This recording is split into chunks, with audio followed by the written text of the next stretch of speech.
Hi, I am Jessica Tollette, and I am IPA's Senior Specialist for Diversity, Equity, and Inclusion. I am so happy to be here today with Vicki to have a short discussion as part of our celebration of Women's History Month at IPA. So, Vicki, if you could just start us off and tell us, your name, where you're from, and what you do at IPA. Thanks, Jessica, and it's such a privilege, and I'm honored to be here with you today, and just to have a chance to have this quick discussion about the campaign.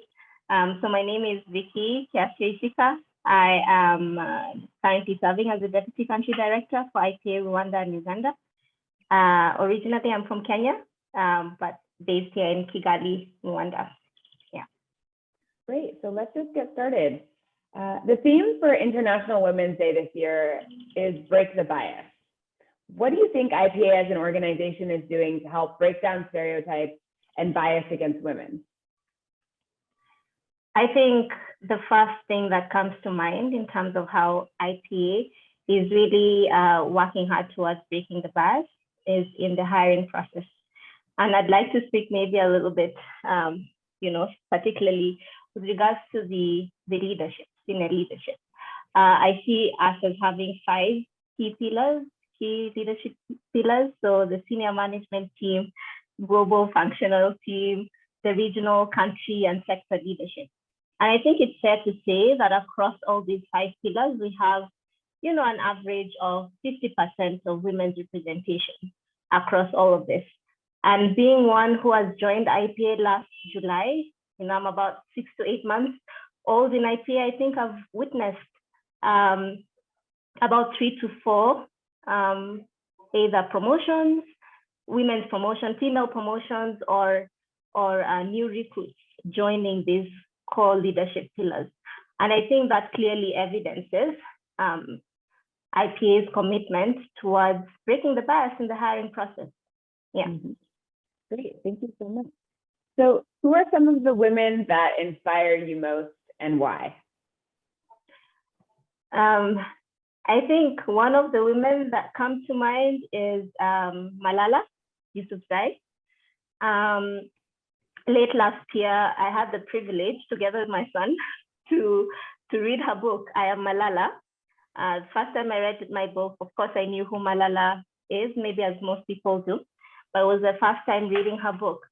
And I was just very, very inspired by this young woman's commitment and dedication towards fighting or promoting women's rights to education in a society or a context that's fraught with immense gender discrimination.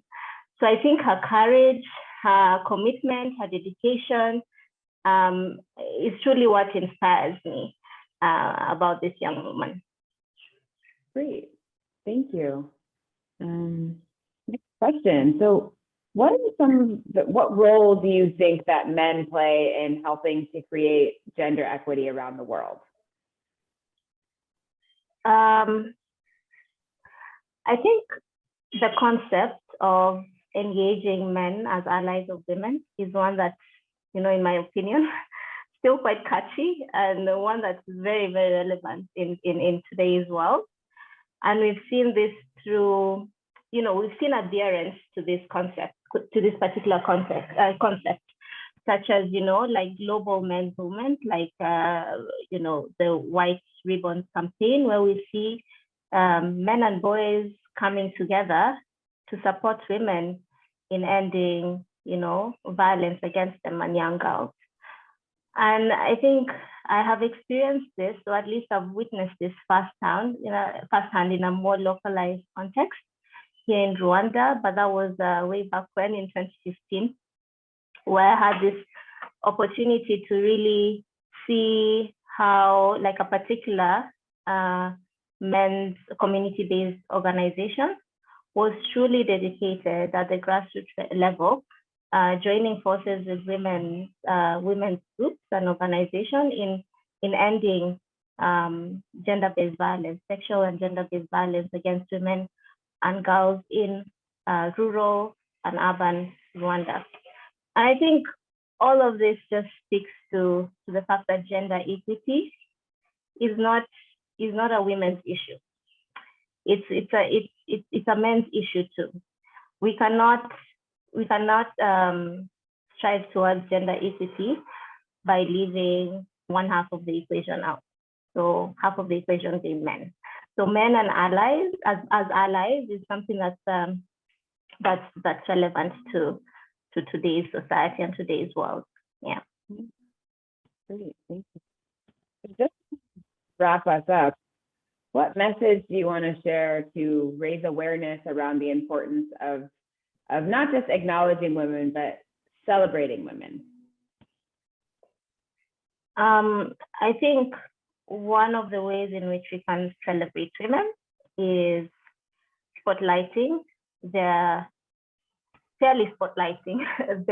contribution and achievements, at home, in the workspace, and also globally. So in the workspace and globally, we can do this, across various sectors. So in the environmental sector, we've seen, women such as the late Wangari Maathai being spotlighted by virtue of her love for the environment. We have seen in the development economic sector, women like Esther Duflo being celebrated by her, achievements in research, and in education, we've seen women like Malala Yousafzai being celebrated on account of her love for promoting women and girls' rights to education.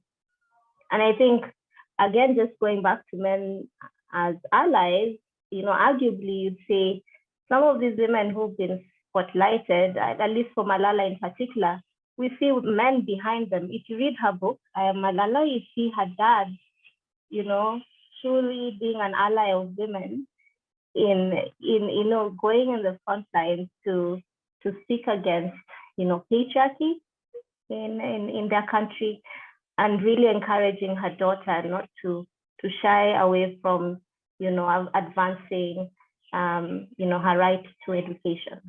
Yeah. I think that last answer kind of ties together a lot of the message that we wanted to share with this campaign of thinking about the role that we all have to play in celebrating women and helping to achieve gender equity. So thank you so much for joining me for today's conversation. It was a pleasure chatting with you. Thank you so much, Jessica.